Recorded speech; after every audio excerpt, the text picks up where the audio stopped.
I'll be perfectly blunt. The behind the neck barbell press is not for everyone.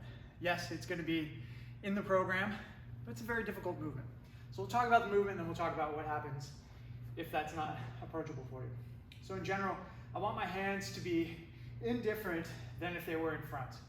If the only way I can get the behind the neck is to go wide, not the end of the world, but ideally it ends up being about as tight as it would be in front. And so I'm lining up my thumbs, for instance, on those lines. This is where I would press in front, and as a result, this is where I'm pressing from behind. I want to have a nice tight grip, push my elbows straight down to the ground. And so if you find that you can't get to that position, again, this might not be approachable for you. That's fine, we'll talk about it. Pushing my elbows straight to the ground, bracing my abs, and then going straight up into the air. Getting good lockout, coming back down. You may find that something has to bend and deviate in order to make this happen.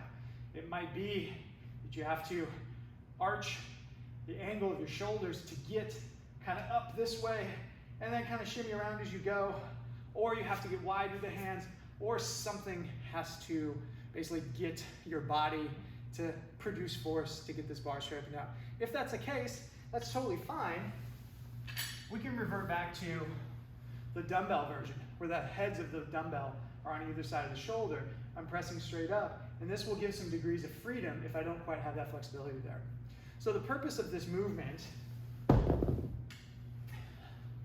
as I approach it and as I get better at it, is to basically create this plane straight up and down that I can press from and have strength with it, okay? So this is going to encourage, I can feel essentially far more tension across my back and traps by way of me rolling those shoulders back and being committed to that position than I actually feel in the shoulders itself. So you could think of this as a mobility activity. Now at some point, if I have so much shoulder rounding that I can't get to it, well, I can use those dumbbells, and all the other stuff that we're going to be doing is going to be facilitating opening that up.